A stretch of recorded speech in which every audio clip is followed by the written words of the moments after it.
Colonel Potter, sir, my last wish is to be buried in my mother's wedding gown. I've seen these Dodgers for 40 years, all the tricks. Dismissed! Imagine American television without MASH. It's tough, right?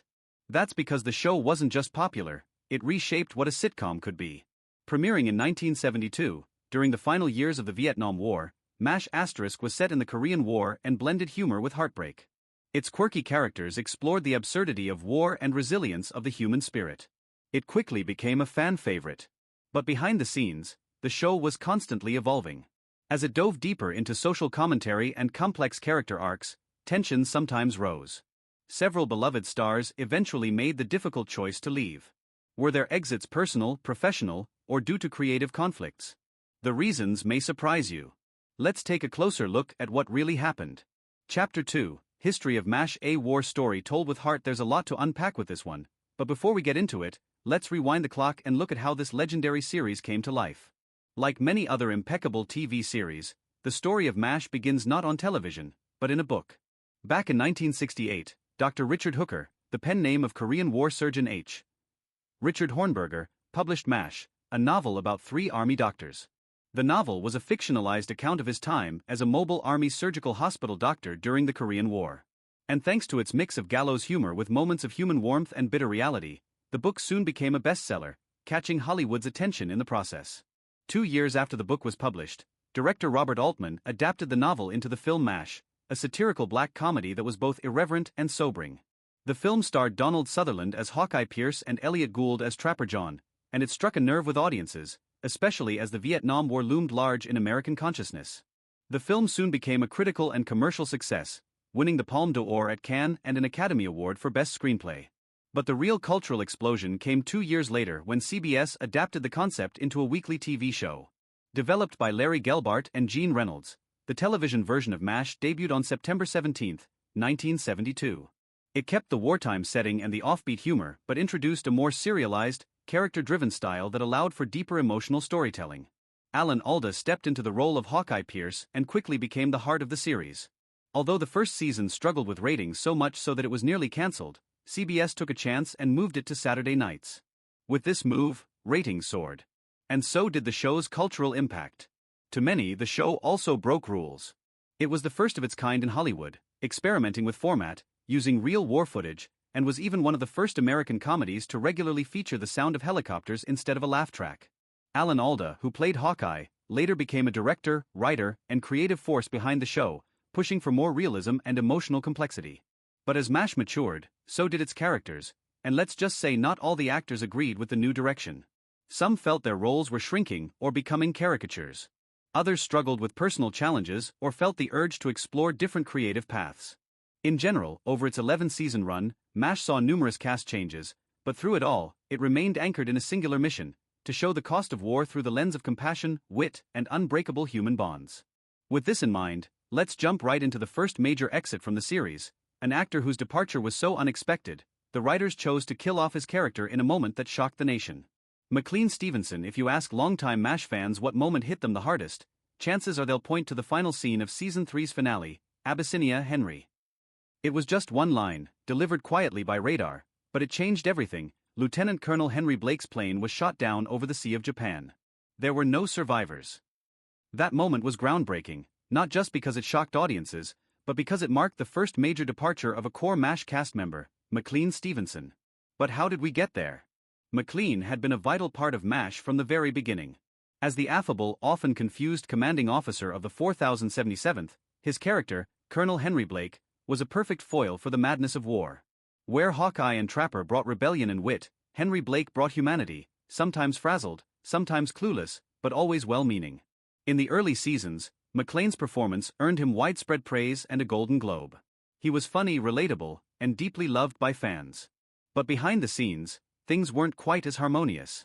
According to interviews and memoirs from the cast and writers, McLean grew increasingly frustrated with his role. While the show started as a loose ensemble comedy, it quickly began centering around Alan Alda's Hawkeye Pierce. And as Alda became more involved in the writing and direction of the show, his character took on greater emotional and narrative weight. McLean, meanwhile, felt sidelined. So sidelined that he even once told People magazine in 1975, "I want to be number one. I want to be the guy carrying the show." But as egotistical as this probably sounds, it wasn't actually about McClane's ego. You see, McClane had these big dreams of becoming a star, he had huge ambitions. But if there's one thing you should know about Hollywood, it's that it's usually very easy for an actor to fall into a stereotypical role. And for McClane, he was falling into this pit that he wanted nothing to do with. He saw how powerful television could be, and he believed he had the charisma and talent to anchor a show of his own. He wanted to pursue opportunities where he wouldn't always be the second or third banana. He wanted to be the first. So, at the end of season 3, McClane approached the producers and told them he would not be returning. Now here's where things took a turn. Traditionally, when actors left sitcoms, their characters were written off gently, transferred, reassigned, and maybe even sent off to get married. But MASH wasn't a traditional sitcom. Its creators, Larry and Gene, saw an opportunity to do something bold. They wanted to remind viewers that MASH was, at its heart, a war story. That in war, not everyone makes it home. And this was the perfect opportunity. What succeeded this was the leg. Derry Abyssinia, Henry episode.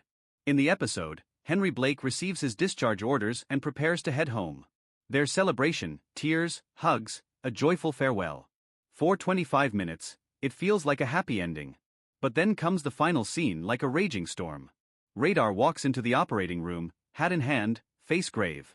The doctors are mid-surgery when he breaks the news that Lieutenant Colonel Henry Blake's plane was shot down over the Sea of Japan. There were no survivors. What followed was an intense silence that could be heard around America. No dramatic music, no laugh track or helicopter noises. Just stunned faces and the beep of surgical equipment. That scene changed TV history. It was one of the first times a beloved sitcom character was killed off, permanently and without warning. The raw reactions from the cast was partly real as only a few knew the ending beforehand. Alda later revealed that Gary Berghoff, who plays Radar, was the only actor told in advance so he could prepare. The rest of the cast was reacting genuinely in that final take.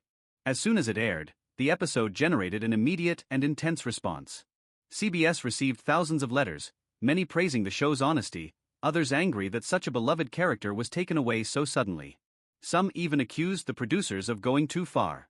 But Larry defended the decision, saying, "We wanted to say that not everybody gets to go home." And that they did. But, what happened to McClane after his departure? Let's just say things weren't as rosy as he probably imagined. Granted, things were pretty great at first. He signed a lucrative deal with NBC, eager to strike out on his own. He then moved on to star in the McClane-Stevenson Show, a family sitcom built around his affable charm. He appeared to be charting out his own terms and making a name for himself in the industry, but it was short-lived. His show was cancelled after just one season and a second attempt. With the show Hello, Larry fared even worse. Despite high hopes and heavy promotion, the show was critically panned and became a running joke in later years. In retrospect, McClane would come to regret leaving MASH. In a 1983 interview with the Los Angeles Times, he admitted, "I took myself out of the game." It wasn't just that his new shows flopped, it was more so the realization that MASH was a once-in-a-lifetime experience. The cast, the writing, the impact, it was lightning in a bottle. Some of his co-stars, like Alda and Loretta Swit, expressed sadness about his departure, but they also understood his desire to branch out. Others quietly wondered if he had been too quick to walk away from something special. Despite his regrets, McClane continued working in television and made occasional guest appearances on other shows. But he never found the same level of success or emotional connection with audiences as he did playing Henry Blake.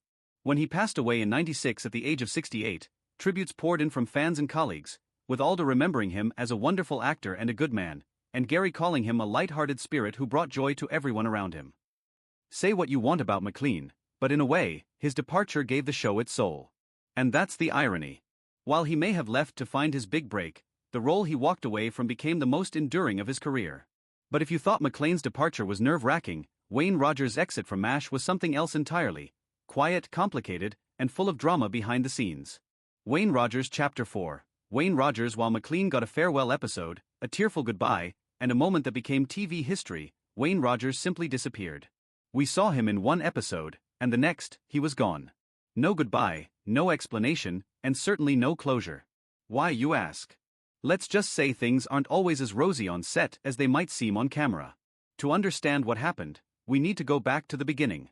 Wayne Rogers played Trapper John McIntyre, one half of the original comedic duo that defined MASH's early seasons. He and Alda's Hawkeye Pierce were the life of the 4077th. The chemistry between the duo was magnetic and audiences loved it. Especially when they decided to throw in their fast-paced banter, mischief, and their unshakable friendship.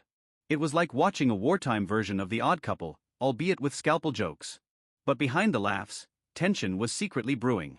As it turns out, Wayne had signed on to MASH under the impression that it would be a true ensemble show, with equal screen time for the core cast. But as the series evolved, much of the spotlight began to shift toward Alda's character. It soon became clear that Hawkeye became more than just a co-lead, he was now the moral center of the show, the emotional anchor. And soon after Alda, who was a gifted writer and director, started contributing heavily to the show's creative direction, things really started to look different.